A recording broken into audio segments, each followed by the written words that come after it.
Hi, welcome, and really thank you for joining in today or for listening in, whether you're listening live or whether you're listening on record later on. If I look at the world today around us, you will find that this is a world full of instant today. Everything is needed instant. Instant payments, instant entertainment, and instant gratification. That is really one of the most important things that's happening around us. Most of us are used to having business models also that are catering to this kind of client experiences where our clients want everything instant. Imagine the kind of payment industry that we have developed around us. Till about 8 or 9 years ago, checks used to be 14% of the transaction value in the country. Today they're down to 3%. So where are the payment systems going in our country? Can you imagine? And this is happening world over. We also live in the world of instant transportation. You'd want to take a guess in your mind how many million rides every day we have in the instant share ride apps in the country? We have close to about 3.5 million rides every day on the sharing applications today. I, for one, do not at my home watch anything apart from the OTT channels that we have. The world of entertainment has also become instant. Gone are the days when appointment television really used to be the thing. How many of you remember watching the Chitrahar at an appointed time? That is no longer the world that we live in. That's no longer the world that our children live in. So, instant payments, instant experiences, instant entertainment. It's very important for you to note that 81% of your customers will choose to leave if they don't have a great experience. That is one data point. The other data point, which is very famous, and you all know that it is 5 times more expensive to acquire a new customer versus retaining the existing one. The third data point that you must share with your sales team is that the conversion rate with an existing customer for a new product is about 70%. Versus that, the conversion rate for acquiring a new customer or converting a new customer is about 5%. Now, can you imagine the difference between 5% and 70%? And that is why all of us in businesses, and I work with IBM, including at IBM, we want to create great experiences for our customers so that we can retain them and so that we can do greater businesses with them. So while I spoke about the experiences, you all will now agree with me that great experiences are key to having great business. We also need to be smart about creating these experiences. And these experiences cannot be created alone. We need a very, very good backbone of data and AI to be able to create these experiences, and that's what we want to talk about today. Have you thought about how these experiences can get created and the data backbone that we ought to have? We require reams and reams of data for us to enable our frontline staff to answer just the query if a customer has. Now imagine that you actually want to serve a hyper-personalized real-time experience. So think about inside your organization. How is this data organized? Is it available to people for them to sort through? How long does it take for them to sort through the answers that are available to them? And therefore, what kind of access they ought to have and how much empowerment they need to have to be able to answer just a simple query that a customer may present them with. Just to give you a sense of the data that's available, can you imagine on Twitter how many tweets come in a day? I actually have the data jotted down over here. Now about 500,000 tweets per minute on Twitter. Okay, 16 million text messages are sent every minute. Now just imagine your own inbox of an email. How many emails you used to get 10 years ago versus the ones that you get today? I get about 1,000 emails in a day. Imagine the kind of information overload that I have between WhatsApp, between social media channels and the emails that we have. Now imagine all this data that is getting generated needs to be organized, needs to be sorted through for us to be able to create a great customer experience. Now let's ask ourselves, how smart are really the experiences that we are creating? Is our focus still on selling products, or is our focus on selling experiences and creating smart, faster processes inside the organization? Let's look at some industry benchmarks. There is some research that shows that 50% of your customers actually do not receive the experience that they desire. Now you may say that yes, half of them get it, but the opportunity really lies in improving for the other half who are not getting the experiences that they want. What does that mean? What that means is that your customers want to interact with you on a channel of their choice, at a time of their choice, and they want a personalized experience. If you ask me today, most of the times I face this issue with customer service that they work Monday to Friday or Monday to Saturday, whereas I want to interact with them on a Sunday. Most of the times they work 9 to 5, whereas I get off at work and I want to talk to them in the night or in the evening. And I want an answer to my query. I don't want to be given a generic answer. That's the choice that your customers also want. At any channel, at any point of time, and a personalized experience. While we're talking about industry benchmarks, some of you will recall that you always get quoted when you go to conferences, data on so-and-so serves answers in a minute, it takes 10 seconds, it takes 15 seconds. But there are times when you would have personally experienced that people are not able to solve your problems for days. Be it an electronic service provider, be it a retail organization, sometimes even airlines. And if we were to look at industry averages, and if we were to average out these seconds, with the amount of days that is taking, the average actually across the world is about 24 hours. It takes about 24 hours for a first response to an internal support ticket.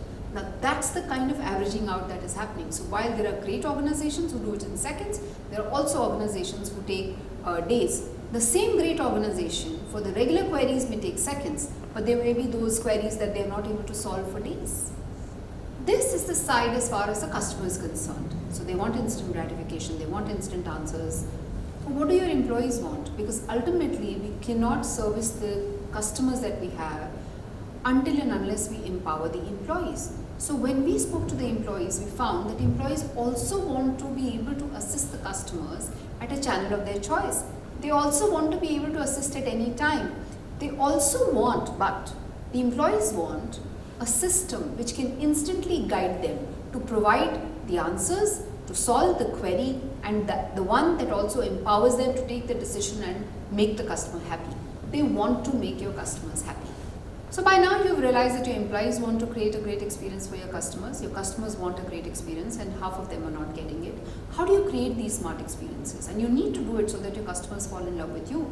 You can only create these experiences by ensuring that you have data and AI backup systems. What I mean by backup system is not a backup system. What I mean by that is data that backs all the decision making that we have. There's quintillion data points that are available. In the last 2 years alone, 90% of this data was made available. And you need to also have structured data and unstructured data talking to each other. So every ticket that is raised, every request that is made, these are all data points that you require to create these great experiences for your customers. Therefore, you need to think, how will you collect the data? How will you analyze the data? And how will you organize the data? And then only you will succeed. And when I talk about data, all of you are already thinking that this is leading to AI. Of course it is leading to AI. But the point is, the questions that you need to ask yourself is that AI is not just a word, artificial intelligence. All of us understand it differently. What does it really need to do? And for that, you need to ask 3 questions. Okay? One is, you want to predict. Is your AI able to predict? Companies need to predict, and that prediction will lead to smarter experiences. Second is, there is a lot of value in automation. Is your AI able to automate? The process of this whole prediction, analyzing, etc. needs to be automated. You should not require, more and more intervention for that data. And the third question that you need to ask yourself is, how much time is it taking? Is this whole thing of analysis and automation and prediction, is it optimized to the minimum amount of time that is required for doing so? These are the 3 questions that you need to ask whenever you are undertaking AI projects or the starting point of a business project where AI is going to be deployed. The point that I am making is that if your AI lacks the ability to predict, lacks the ability to automate, lacks the ability to optimize, or any one of them, then it's actually not AI. Then it's actually a dumb chatbot that one is talking about. So AI can create transformational customer experiences, and it is not equal to a dumb chatbot. Remember that. When I talk about intelligent AI, I want to really give you 2 specific examples today. One example is of a project debater, right? And it's a very famous project that IBM has now, where AI actually learned how to argue with a human being on a certain topic, which means that the AI had the capability of absorbing all the language, everything that was written previously, all the secondary research, and then being able to form newer arguments instantaneously, with a world famous debater. Now, when you look at things like these, and these video links, can be made available to you, even if you search for Project Debater and just Google it, you will get to this. This is an example of a smart AI, an AI which is able to process language, engage with humans in a debate. Now imagine that kind of an intelligent AI creating great customer experiences for you. And that's what you need to keep in mind when you're deploying AI. And the second example that I want to give you is of Simon. In fact, a few days back I wrote on my LinkedIn about Simon. It actually stands for Crew Interactive Mobile Companion. It has been deployed for astronauts. And apart from everything that it does for astronauts, keeping them company, giving them advice, giving them all the answers that they need, I think the most important thing why it is close to my heart is that a social researcher actually gave it an MBTI personality. A lot of you will be familiar with the Myers-Briggs personality types. There are 16 of them, and each one of us can be categorized. Some of us may have actually appeared for the test. Now can you imagine that there is Simon, the chatbot, which is meant for astronauts, who actually has an MBTI personality. So that's the power of great AI. The next chart that I'm showing you here is actually, now from the intelligent AI, I want to bring you back to what happens, in an IVR system or an unintelligent, chatbot. You will look at the process that is there, on the chart, here, and you will notice that that's the kind of query types that we run. But that's not what AI can do. AI can do more interesting stuff. Just wait for the next slide. Now imagine here, and you look at the statements given at the bottom. A customer does not want to listen to an IVR and say, press 4 for this and press 5 for this. What they want to do is to be able to say in my own language. For example, if you were in Maharashtra, you will say that, Mera credit card harawle, right? And that's what you want your chatbot to understand. Now imagine the Project Debater kind of chatbot powered by that kind of an AI versus what we're used to seeing. That's what you should aim for when you're looking at the customer service.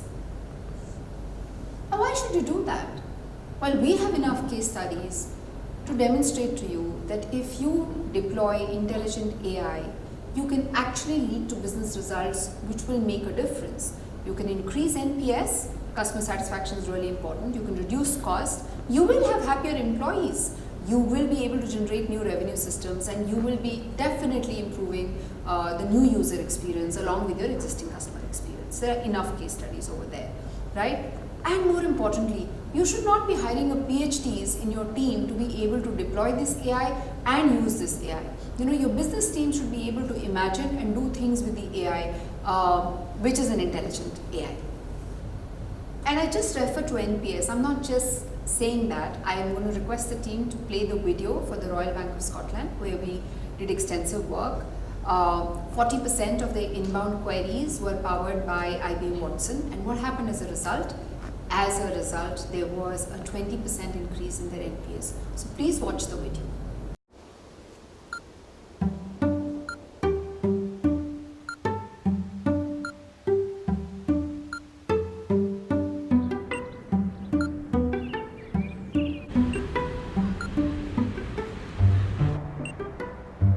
Customers today demand efficiency and immediacy.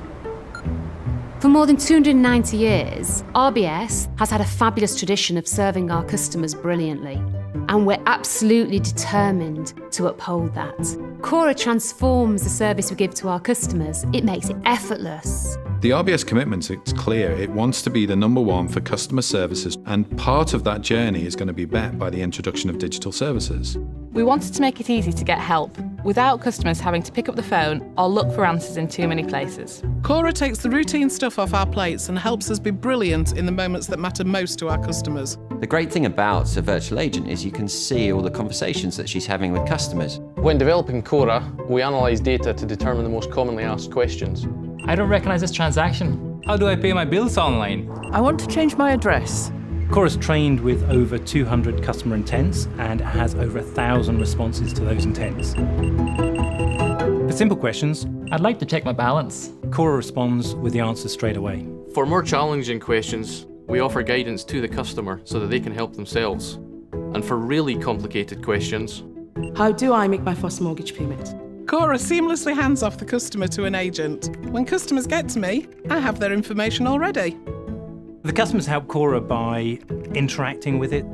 That allows us to understand where there are problems and where we can enhance the performance. So we've had to teach Cora how customers ask questions. Customers don't talk in bank speak. So they say things such as, I'm moving house, not I need a mortgage. I got my new card. What's next? Can you set up my card for me? How do I pay someone new? We've been able to double Cora's knowledge base with feedback from customers, feedback from colleagues, help from IBM. And of course, that takes great teamwork, is what's made the proposition even stronger. We've increased her knowledge base by 100%. I mean, that's wonderful progress in 12 months.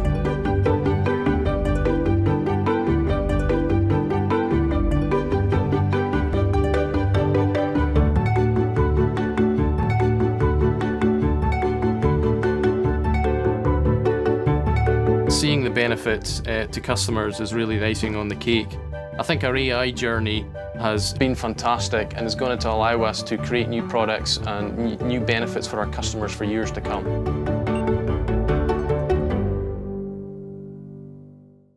So guys, remember, smart AI, instant experiences, create wonderful experiences to retain your customers, ask the questions what your AI can do, it needs to be smarter, and remember, it can do what it did for our Royal Bank of Scotland, it can do also for you. So thanks for joining in.